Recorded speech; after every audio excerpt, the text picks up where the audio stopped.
Well, I believe that hour of sleep y'all lost last night got you down. I think everybody gonna have to get up and do calisthenics or something, get woke up. I ran 3 miles this morning, so that should help me. Forgive me, Lord. Yeah, you may have done that. Forgive me, Lord. Our lesson this morning comes from the book of Ezekiel, chapter 34, verse 23 through 31, and the title of the lesson is New Leadership. Talking about reproving the, we're talking about reproving shepherds. In the Bible, God refers to us as sheep, or more than any other thing in the Bible you'll find. And shepherds, of course, being overseers thereof. Richard is a shepherd of this flock. You know, we can spend all morning and we can dwell on the negative things. Everybody in here knows what happens or going on in the world today about false teachings and false prophets and shepherds. And this lesson concerns that. The children of Israel were carried off into captivity in Babylon. And they were down at the point, as Toby taught last week, that had a remnant that didn't get carried away, and they thought they was it. But, as Ezekiel talked to them, one of them dropped dead right in the temple. So, yeah.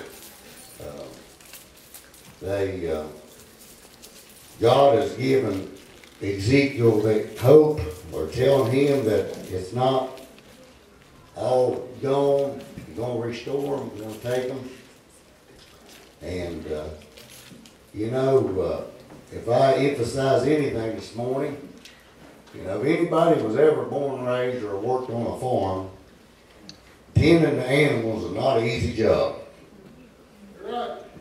I was raised on a farm. My dad had cattle. I never did raise sheep. I'm not an expert on raising sheep, but I know it's work, Animals or livestock has to be fed every day, have to be watered every day. It don't matter, Rick, if it's 10 below zero or 100 degrees. You got to get up and you got to take care of that livestock. Hey, Ronnie? Yeah. I figure your dad was like my dad. If I come to sit down at the table, he'd say, "Is your animals fed?" That's right. If it wasn't, you get up, Well, take care of the animals, then you come back. right. Yep, that's right, Blake. So, in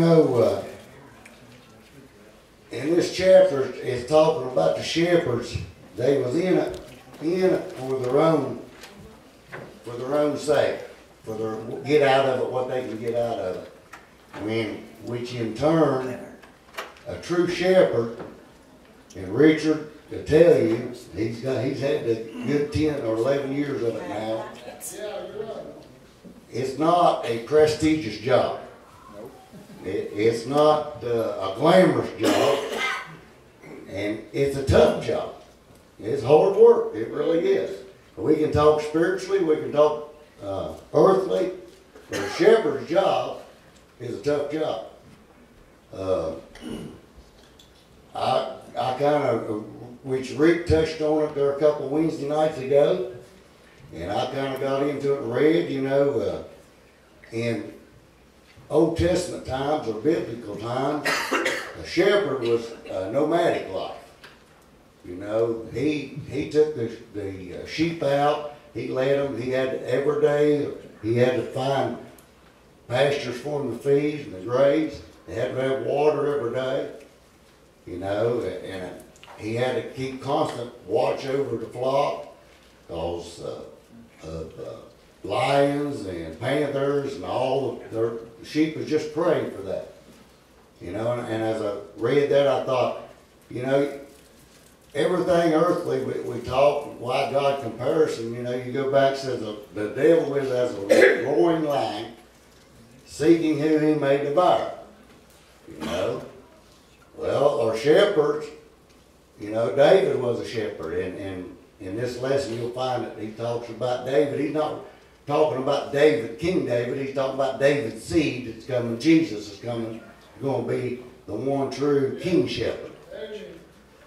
But, you know, the shepherd had to keep constant watch over the flock for prey. And they said that at night, a lot of times, that the different shepherds would run their flock up in like caverns and in the Palestinian hills and stuff. Put them in a cave, and they'd sleep at the door, sleep at the entrance of the cave to protect them, to watch over them. And then the next day, as they would leave, there would be maybe 2 or 3 flocks in there, and the shepherd had such a close relationship because he just stayed with them day and night. He could call them by name, and the flocks would separate into back to the sheep. And Jesus said, "My sheep know my voice, and they won't follow nobody else." So I think we've established that really that a shepherd's job is a tough job, a hard job. And we'll read this lesson. Starts on the 21st verse. It says, "I'll set up one shepherd over them, and he shall feed them, even my servant David, he shall feed them, and he shall be their shepherd." Of course, we're talking about the seed. There ain't but one shepherd, one true, one way, Jesus. "And I'll be their Lord, and I, the Lord, will be their God. And my servant David, a prince among them, and I, the Lord, have spoken it." He put his seal on it. "And I will make them a covenant of peace, and will cause the beast to cease out of the land, and shall dwell safely in the wilderness, in the woods." If you get a chance this week, you can read Isaiah 11, and it'll tell you that about Christ's flock and his shepherd, how the lion will lay down with the calf, the wolf will lay with the lamb. "And I'll make them a place around about my hills, blessings. And I will cause showers to come down in the season, and there shall be showers of blessings. And the tree of the field shall yield her fruit, and the earth shall yield her increase. And they shall be safe in the land, and shall know that I am the Lord. And when I have broken the bands of their yoke, he delivered them out of the hand of those who served themselves of them. And they shall no more be a prey to the heathen, neither shall the beast of the land devour them, but they shall dwell safely. None shall make them afraid. And I will raise up for them a plant of renown, and they shall be no more consumed with hunger in the land, neither bear the shame of the heathen any more. Thus shall they know that the Lord their God am with them, and that they, even the house of Israel, are my people, saith the Lord God. Ye are my flock, the flock of my pastures are men, and I am your God, saith the Lord God. So what we understand, man, and I talked about mankind, or sheep. If you're saved, you're in the fold, you're in the flock. Yep.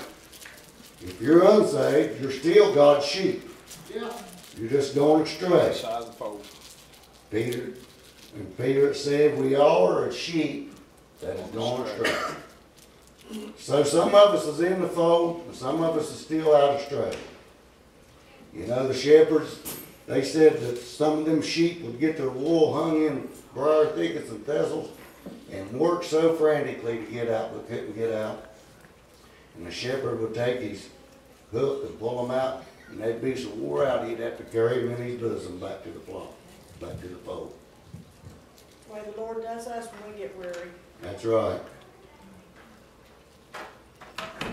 So, I thought as I studied this lesson, and I kept going back, and every time I would go back and flip it open and think about it, all I could think about was the 23rd Psalm. And I thought, Lord,